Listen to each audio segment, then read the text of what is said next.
Graças e paz, meus irmãos. Boa noite a todos. Que a santa paz de Jesus alcance nosso coração nesse momento.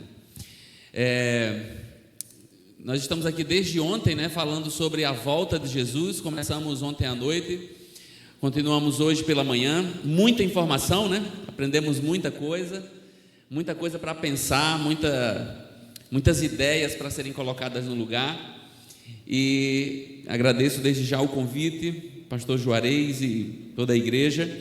Para quem não esteve aqui esses últimos 2 momentos, meu nome é Hamilton, eu sou missionário da Jocum já há cerca de 15 anos e sou seminarista na 2ª Igreja Batista de Maringá. Sou casado com Alba, temos 3 filhos, a Linda Laura de 10 anos, a Lorena Bela de 6 e o Joaquim de 4 meses, que também estão conosco aqui em Umuarama, mas estão lá na casa do nosso querido amigo pastor Paulo Andreucci. O Joaquim saiu agora de um princípio de pneumonia, então a gente está resguardando, deixando ele bem guardadinho por enquanto. E também fica aí, já deixa para vir aqui outra vez, para o Joaquim conhecer todo mundo e vocês conhecerem o Joaquim também. E também a Alba e as meninas, já que ela não conseguiu vir aqui durante esses dias. Eu sou alagoano, então não estranhe o sotaque que você vai ouvir aí. Isso é lá do Nordeste, lá das Alagoas, Eu sou de uma cidade da região metropolitana de Maceió. Então eu estou aqui no Paraná já há cerca de 9 anos e Deus tem me chamado para essa área do ensino, a área de treinamento, O chamado de Deus para a minha vida é para trabalhar no fortalecimento da fé de cristãos, aqueles que creem em Jesus e que precisam entender melhor aquilo que creem. Eu acredito que Deus me chamou para isso, é nisso que eu tenho trabalhado nesses últimos anos. Amém, queridos? Nós vamos falar hoje à noite, meio que dando também uma continuidade ao nosso seminário, Vamos continuar falando um pouco sobre a volta de Jesus, mas eu quero falar agora à noite sobre como a gente deve viver até a volta de Cristo, e não mais em formato de seminário, mas como uma pregação. Quais são as atitudes que a gente deve ter, tendo em vista a volta de Cristo? Como é que a gente pode viver a vida cristã a partir da verdade de Deus e não a partir daquilo que o mundo tem dito para nós? Irmãos, isso aqui é muito sério, porque assim, a Bíblia considera que quando a gente é encontrado por Cristo, não é que acontece uma reforma na nossa vida, não é isso. 2 Coríntios 5:17 diz que aquele que está em Cristo é uma nova criatura.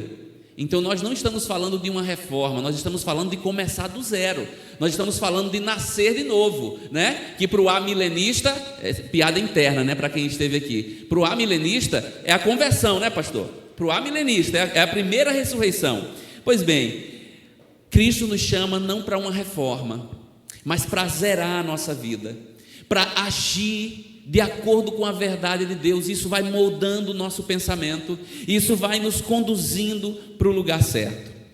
O apóstolo Paulo fala em Efésios capítulo 2 que nós estávamos mortos em nossos delitos e pecados, e então Jesus nos chama para uma nova vida. O versículo 7 diz que Ele nos ressuscita. Olha que palavra maravilhosa. Estávamos mortos e somos então ressuscitados.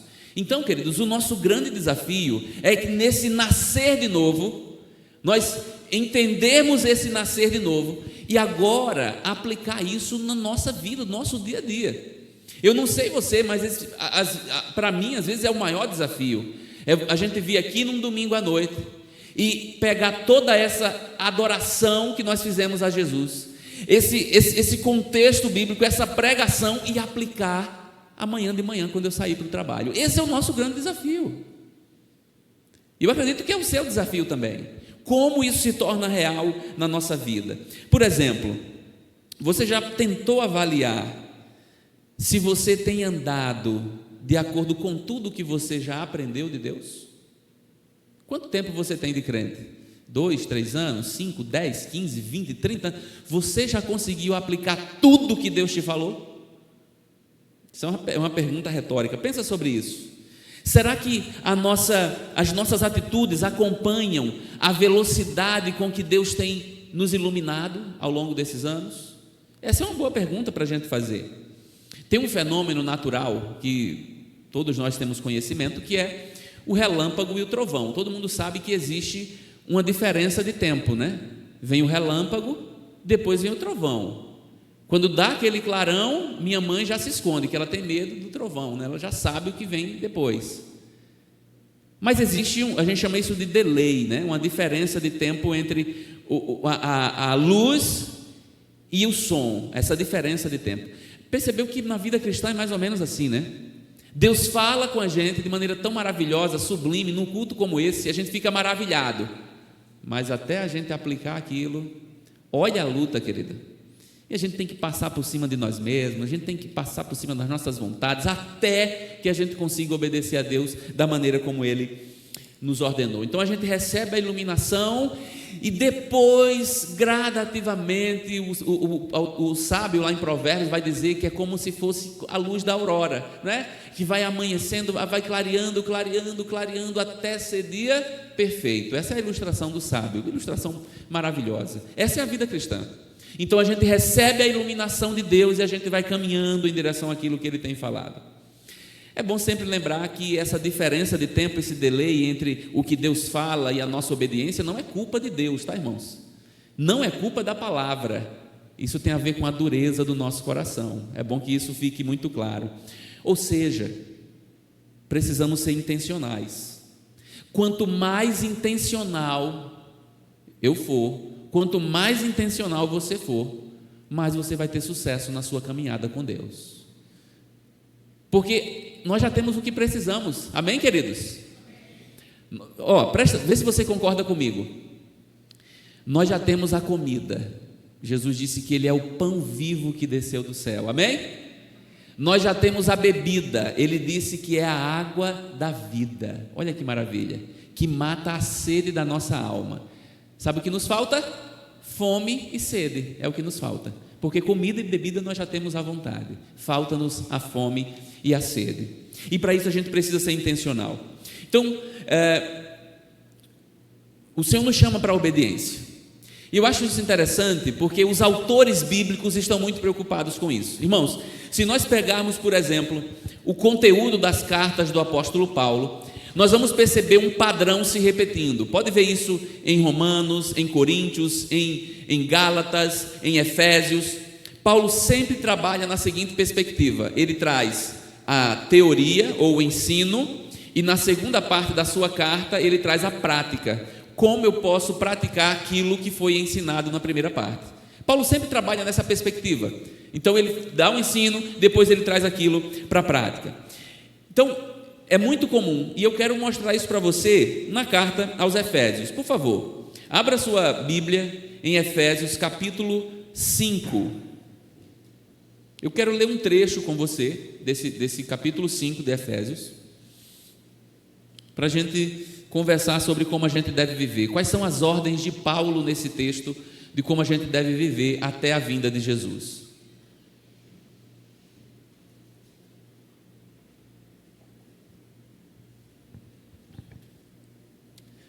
Diz assim o texto, Efésios capítulo 5, versículo 15, por favor. Irmãos, presta atenção nesse texto. Tenham cuidado com a maneira como vocês vivem, que não seja como insensatos, mas como sábios, aproveitando ao máximo cada oportunidade, porque os dias são maus. Portanto, não sejam insensatos. Repetiu a palavra insensato, presta atenção nisso. Mas procurem compreender qual é a vontade do Senhor. Não se embriaguem com vinho, que leva à libertinagem, mas deixem-se encher pelo Espírito, falando entre vocês com salmos, hinos e cânticos espirituais, cantando e louvando de coração ao Senhor, dando graças constantemente a Deus Pai por todas as coisas, em nome de nosso Senhor Jesus Cristo. Até aqui, vamos orar? Ô Jesus, nós queremos nos colocar diante do Senhor agora, diante da Tua palavra. Deus, a nossa alma precisa da Tua palavra. Nós precisamos do Senhor, por isso nós nos debruçamos sobre ela nesse momento e pedimos que o Teu Espírito nos ilumine para entendermos, para vermos, Senhor, como disse o salmista, as maravilhas da Tua palavra nessa noite, em nome de Jesus, amém. Queridos, essa carta aos Efésios é uma carta muito importante no Novo Testamento.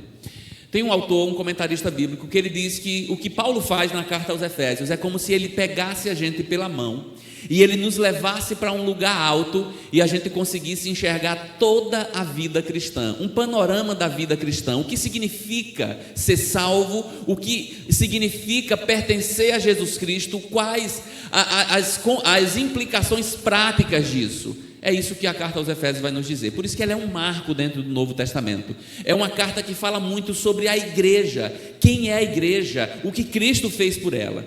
Veja, Paulo inicia essa carta falando aquilo que é o pivô de todas as coisas, que é a salvação em Cristo Jesus. Ele vai dizer, do versículo 3 ao versículo 14, que a salvação é um projeto da Trindade. Deus é aquele que nos escolhe, Jesus é aquele que executa o plano da salvação e o Espírito é aquele que nos sela para viver essa salvação. Então a salvação é um atributo da Trindade, não pertence ao homem. No capítulo 2, Paulo começa dizendo: vocês estavam mortos nos seus delitos e pecados, mas Cristo ressuscitou vocês, e mais, Ele fez de dois povos um povo só. Judeus e gentios que estavam separados historicamente se tornam um único povo e nasce a igreja. Olha que coisa maravilhosa, irmãos. No capítulo 3, o apóstolo Paulo fala então do que acontece dentro de nós. Ele fala que nasce o homem interior e ele ora para que nós sejamos fortalecidos no nosso homem interior. Essa é a oração de Paulo no capítulo 3. E aí ele chega no capítulo 4, que é o marco divisório da carta, onde ele vai falar as implicações práticas dessa salvação. E ele começa dizendo assim, vivam de modo digno do Evangelho. Porque para o apóstolo Paulo, não adianta você saber que é salvo. Essa salvação precisa ser exposta quando você sai para a rua. Essa salvação precisa ser exposta quando você está em casa com a sua esposa, com os seus filhos. Essa salvação precisa ser exposta lá no seu trabalho, quando você está lidando com seus funcionários ou quando você está lidando com seus colegas de trabalho. Não adianta ser crente na igreja, é mais ou menos isso que Paulo está dizendo. A evidência tem que vir no seu dia a dia. E aí ele chega nesse texto onde nós estamos falando agora.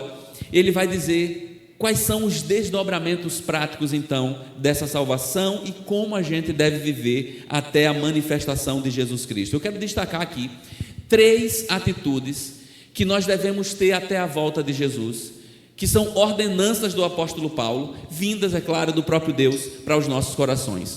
A primeira atitude que Paulo destaca aqui é que nós precisamos estar sempre atentos ao nosso redor. Eu quero que a gente sempre volte para o texto. Pode deixar o texto exposto ali, a gente vai ver o versículo 15 e 16. Veja o que o apóstolo Paulo diz: tenham cuidado com a maneira como vocês vivem, que não sejam como insensatos, mas como sábios, aproveitando ao máximo cada oportunidade, porque os dias são maus. O apóstolo Paulo já começa dessa forma. Veja, querido, se você olhar alguns versículos antes, no versículo 11, Paulo vai dizer uma coisa interessante. Ele diz assim, não participem das obras infrutíferas, antes exponham-nas à luz. Só que a maneira como Paulo escreve esse texto é interessante. Paulo não está dizendo necessariamente de você chegar lá no seu trabalho e você ver alguma coisa errada e você começar a dizer assim, isso não agrada a Deus, isso não é vontade de Deus. Eu não sei, talvez você tenha uma direção para fazer isso, mas não é isso que Paulo está dizendo. O que Paulo está dizendo é que você deve viver uma vida tão centrada no Evangelho, tão centrada em Cristo, que quando você chegar em alguns ambientes, as pessoas vão ficar constrangidas de pecar. Exponham as obras das trevas, é isso que ele está dizendo.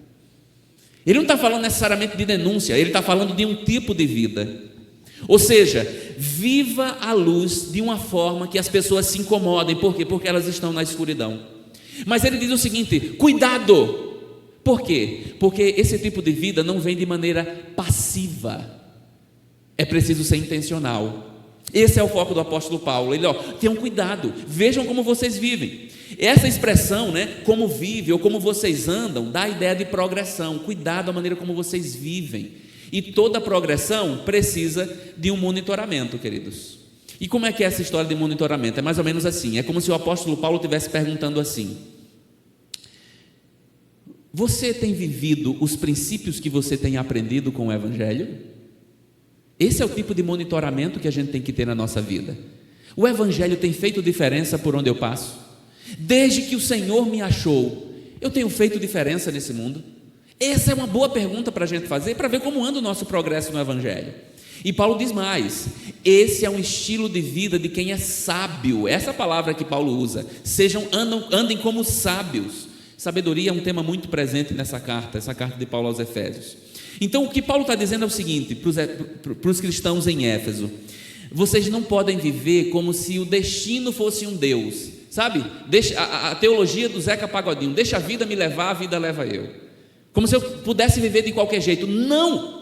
Vocês precisam ser intencionais. Por quê? Porque os dias são maus, né? E os dias são maus naquela sociedade. A gente sabe como o primeiro século era terrível, porque nós vivemos em um mundo educado pelo cristianismo. A gente está falando de uma época em que o Império Romano era depravação escancarada, que inclusive nós estamos voltando para esse tempo, porque os princípios cristãos estão sendo cada vez mais abandonados. A gente está meio que voltando, é retrógrado, a pós-modernidade é retrógrada. Olha, dá até uma frase bonita aí.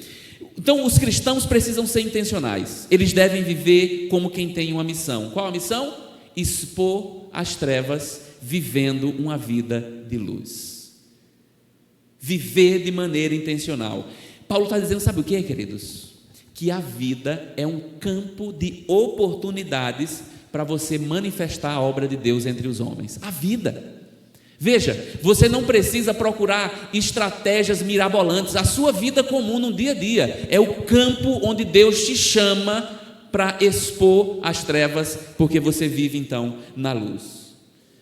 Esses cristãos aqui em Éfeso, eles poderiam viver simplesmente seguindo o fluxo do mundo, mas Paulo está dizendo: opa, vem cá, vocês precisam manifestar a glória de Deus.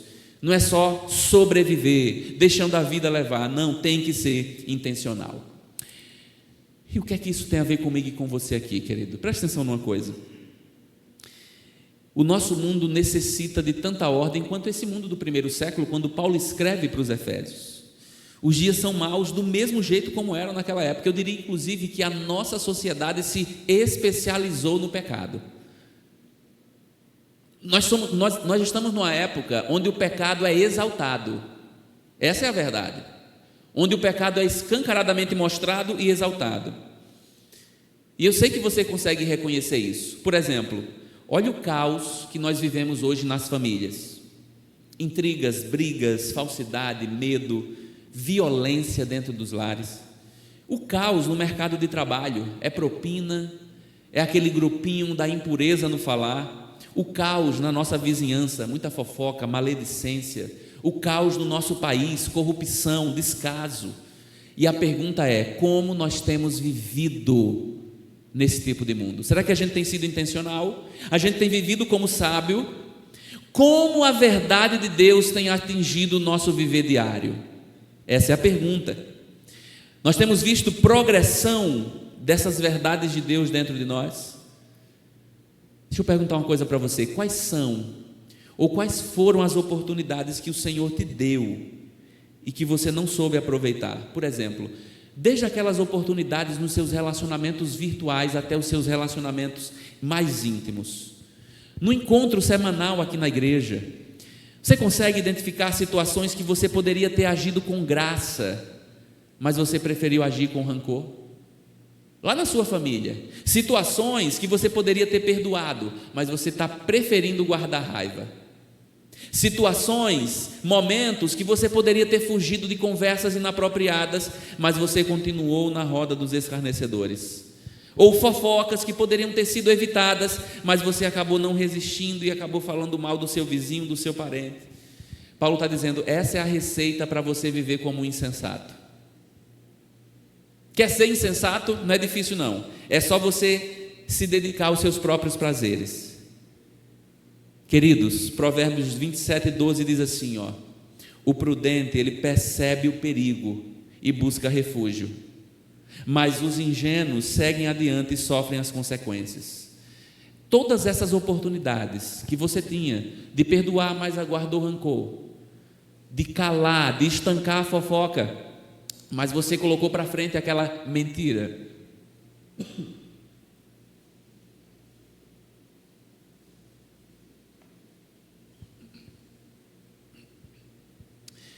Tudo isso são oportunidades que o Senhor nos dá para que a gente viva como sábio no nosso dia a dia. Atente para o mundo ao seu redor. É a primeira ordem de Paulo para nós. Para nós que estamos aguardando a vinda do nosso Senhor, esteja atento ao seu redor, para que você possa manifestar as obras de Deus em tudo que você faz.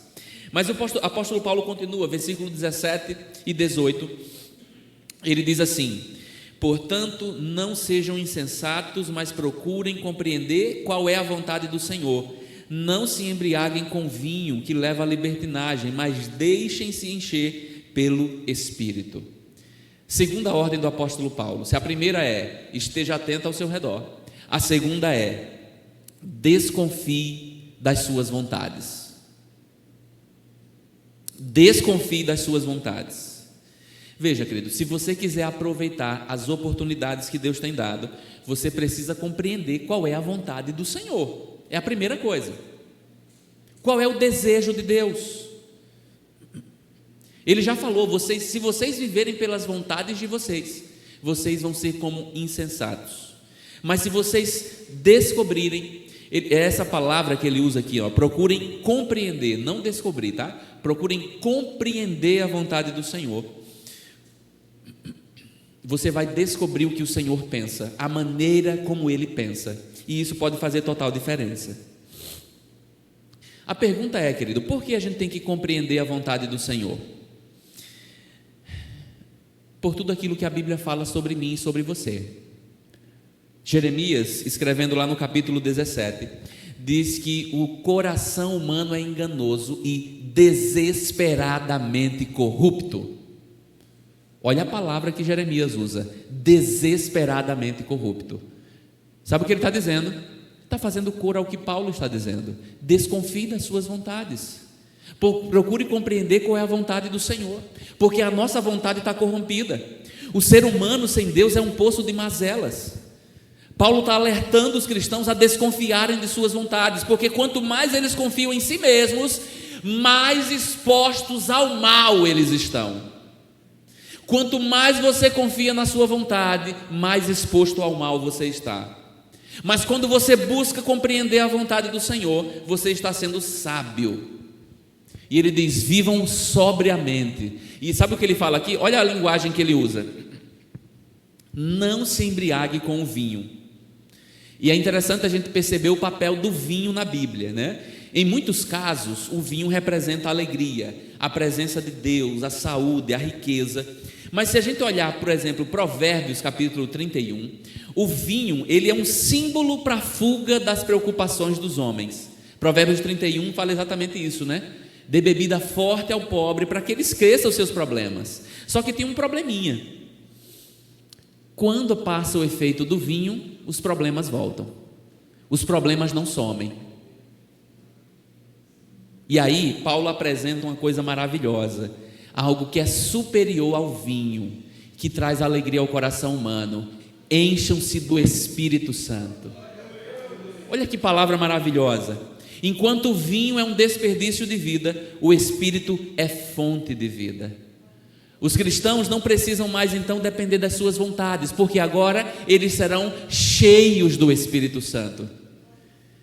Quando a palavra diz que o Espírito nos enche, está dizendo então que o próprio Deus habita em nós e que a vontade de Deus vai ser forjada em nós. Queridos, a promessa do Espírito é uma promessa fantástica. Ezequiel capítulo 36 já nos falava sobre isso. E esse é um texto maravilhoso, porque o profeta diz o seguinte, Deus falando através dele: eu vou colocar o meu Espírito dentro de vocês. Sabe para quê? Para que vocês obedeçam aos meus estatutos. Olha que coisa maravilhosa. Sabe por que o Espírito mora em nós, queridos? Para que nós cumpramos a vontade de Deus, porque sem o Espírito nós não podemos fazer isso. E eu lamento, porque muitas vezes nós como crentes, achamos que o Espírito é só uma força que vem, nos visita, faz um reboliço e vai embora. Não, querido, é a única força que nos faz viver. Esse é o Espírito, é o único que nos faz cumprir a vontade de Deus. A nossa teologia deficiente de que o Espírito vem e vai, nos deixa a semana toda sem Deus. E a gente precisa de um culto para ser cheio do Espírito? Não, nós somos selados com esse Espírito. Ele mora em nós, para que a vontade de Deus seja cumprida. Você não vai conseguir obedecer a Deus sozinho, querido. Isso não é possível. Você precisa que o Espírito more em você. E é isso que Paulo está dizendo: deixem-se encher pelo Espírito. Sabe o que é curioso nessa expressão? É que não é uma opção, é um imperativo isso aqui. A língua portuguesa nos diz que o imperativo é aquele que nos dá uma ordem. Ser cheio do Espírito não é uma opção. E diz mais, veja, deixem-se encher. Queridos, o verbo, ele está no presente. Ou seja, não é encher de uma vez por todas. Você precisa todos os dias ser cheio do Espírito. Como é que é isso? O Espírito já habita em você. O próprio livro de Atos vai falar isso várias vezes. O Espírito já habitava nos discípulos, mas por vezes eles eram cheios do Espírito, entende? Porque isso tem a ver com o nosso dia a dia com Deus. Isso tem a ver com a nossa devoção a Deus. Isso tem a ver com todos os dias nós abandonarmos as nossas vontades e nos deixar sermos cheios pelo Espírito. Queridos, o verbo também está no plural. Sabe o que isso significa? Que o Espírito não é só para os líderes. Não tem um caminho especial e mais fácil para os líderes e um caminho mais difícil e tenebroso para aqueles que são só os irmãos da igreja. Não, é para todos. Não existe atalho. O verbo está na voz passiva. Isso aqui é que é maravilhoso. Deixem-se encher. É Ele quem nos enche. É Ele quem nos enche. Não depende da minha ou da sua bondade. É graça, queridos. É graça de Deus. Isso é fantástico. Os Efésios não poderiam depender das suas vontades, mas da vontade do Espírito.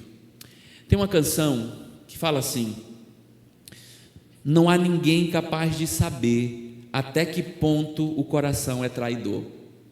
Você já viu a teologia do siga o seu coração? Isso não vem de Deus. O seu coração é corrupto, enganoso. Nós somos chamados para compreender a vontade do Senhor. Amém, queridos?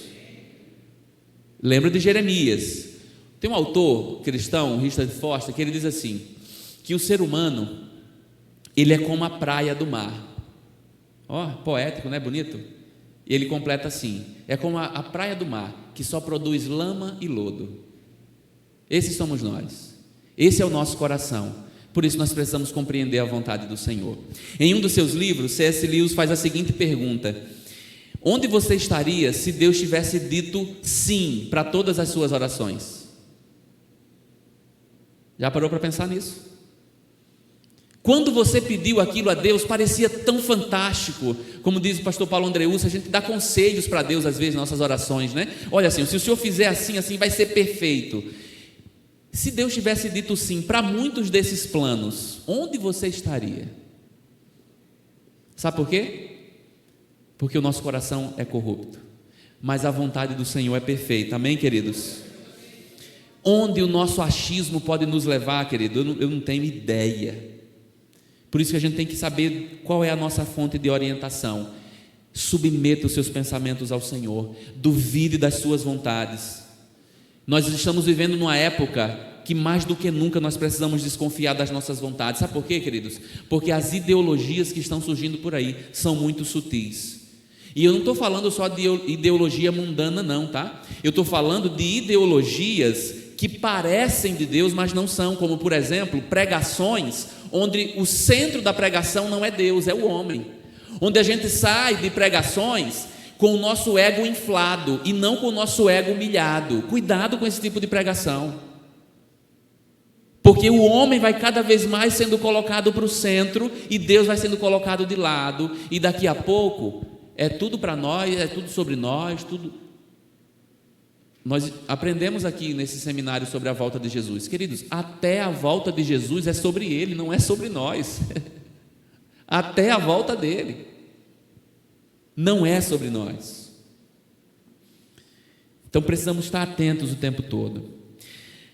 Veja, queridos, Paulo fala assim: não se embriaguem com o vinho. E eu queria trazer uma aplicação diferente aqui. Paulo está falando de bebida alcoólica mesmo, mas o princípio que está por trás aqui é o seguinte: cuidado com tudo aquilo que impede de você pensar corretamente e que bloqueia a sua mente em relação à verdade de Deus. É isso que Paulo está dizendo, esse é o princípio.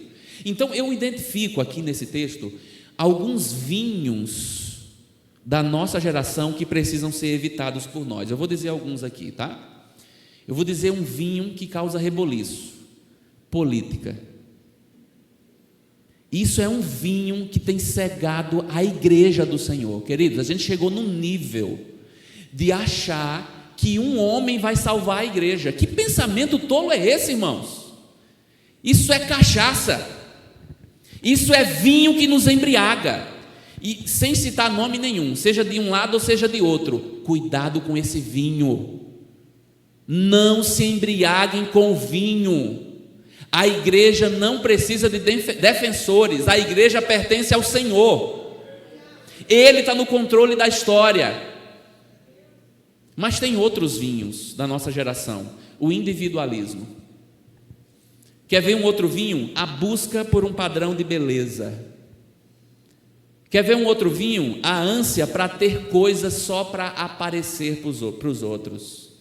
Quer ver um outro vinho? O carro do ano, as roupas caras, o corpo malhado, a busca por aceitação. Ou seja, querido, qualquer coisa que se coloque entre você e a verdade de Deus sobre quem você é um vinho que precisa ser evitado.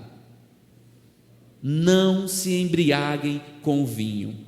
O que é que tem nos orientado? O que é que tem nos influenciado? Precisamos compreender a vontade do Senhor. Paulo, escrevendo aos Coríntios, diz que o Espírito sonda as profundezas de Deus. Olha que coisa maravilhosa. Sabe que Espírito é esse? Aquele que habita em mim e em você. Por isso que ele diz: procurem compreender qual a vontade do Senhor. Olha que coisa maravilhosa, irmãos. Então nós precisamos manter a comunhão com esse Espírito. E isso não é uma opção, isso é uma ordem de Deus para nós. Então, primeira atitude, esteja atento ao seu redor. Segunda atitude, desconfie das suas vontades. E o apóstolo Paulo continua no versículo 19, ele diz assim: falando entre vocês com salmos, hinos e cânticos espirituais, cantando e louvando de coração ao Senhor, dando graças constantemente a Deus Pai por todas as coisas, em nome de nosso Senhor Jesus Cristo. Terceira atitude, glorificar a Deus enquanto a gente vive uma vida comum.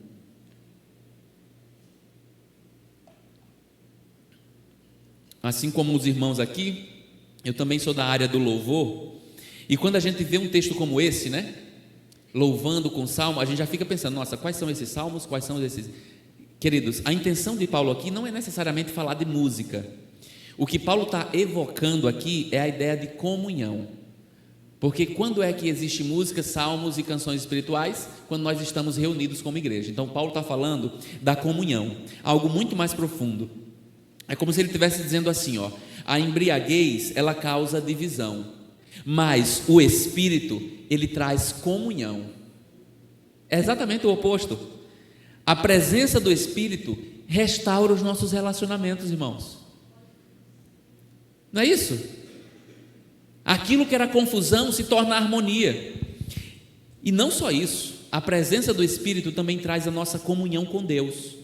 Olha como ele diz lá: um coração grato em nome de Jesus. E sempre que Paulo fala sobre gratidão, ou quase sempre, ele atrela a gratidão à pessoa de Cristo. Sabe por quê, irmãos?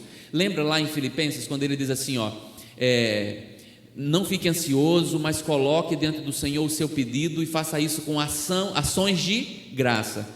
Sabe qual é a ideia de Paulo? É o seguinte, querido: qual é o problema que você está passando? Deixa eu te dizer, nada disso se compara ao que Cristo fez na cruz. Por isso, toda vez que você pensar nos seus problemas, lembre da cruz e seja grato. Talvez você procure e não veja nenhuma situação pela qual você possa ser grato.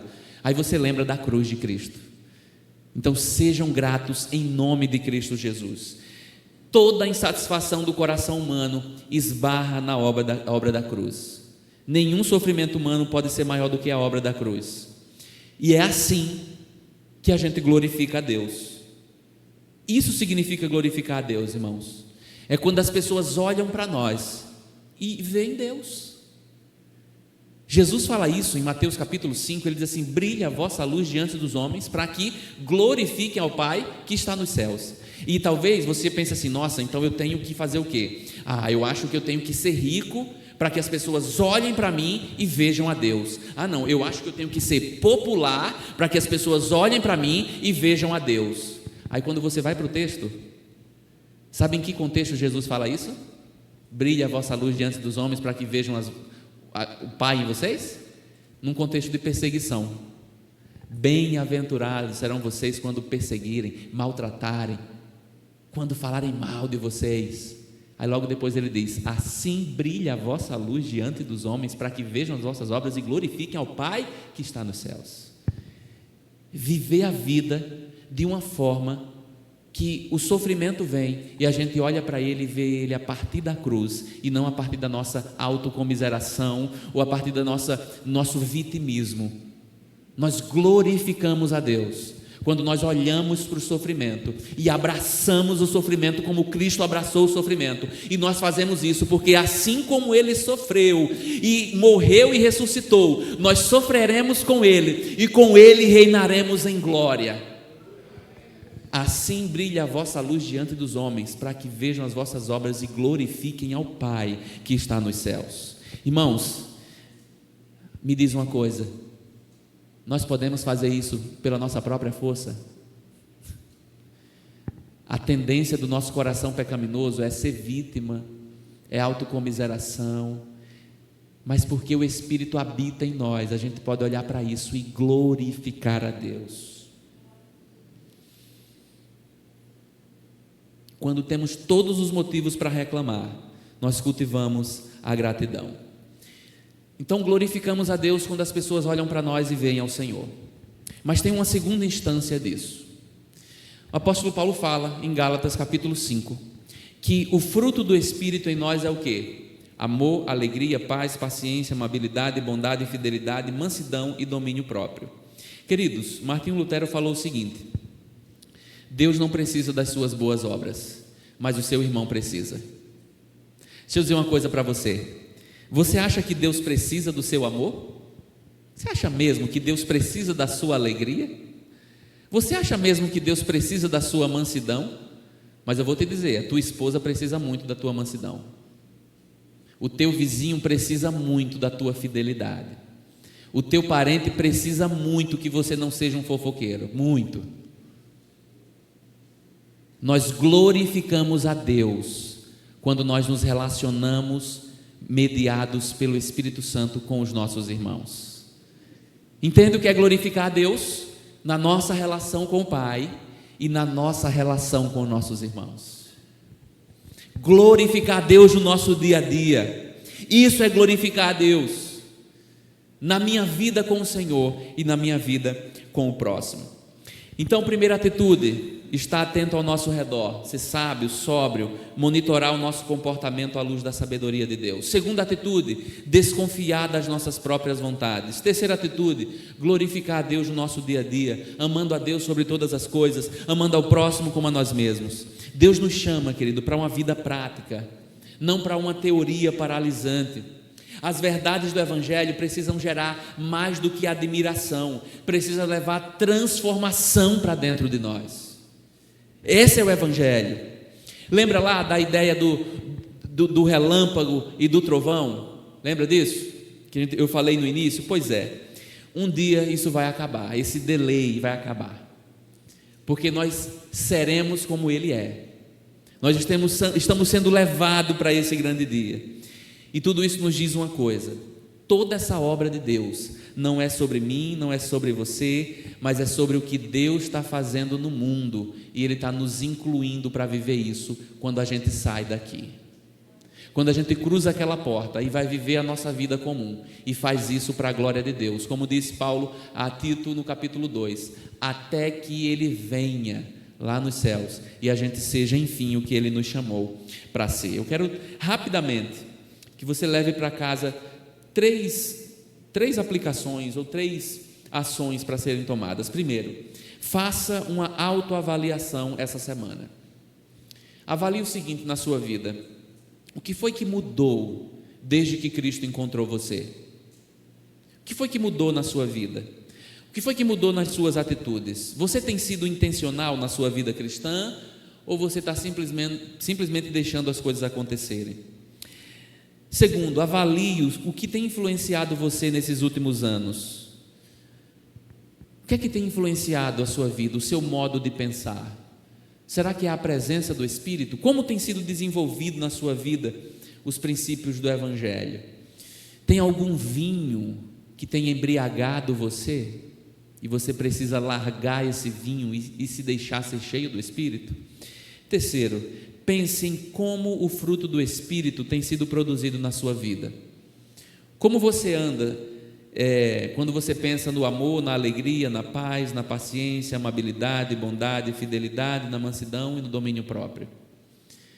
O grande teólogo Sproul, ele dizia assim: todos nós gostamos de nos medir pelos dons do Espírito, né? A gente gosta de se medir pelos dons, né, pastora? A gente olha para o outro, nossa, ou você está muito orgulhoso do seu dom, ou você tem inveja do dom do outro. Vamos fazer um exercício? Que tal a gente se medir pelo fruto do Espírito? É um grande desafio para nós.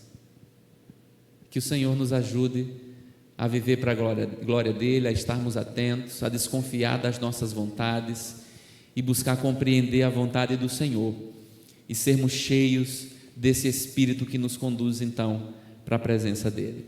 Amém, queridos?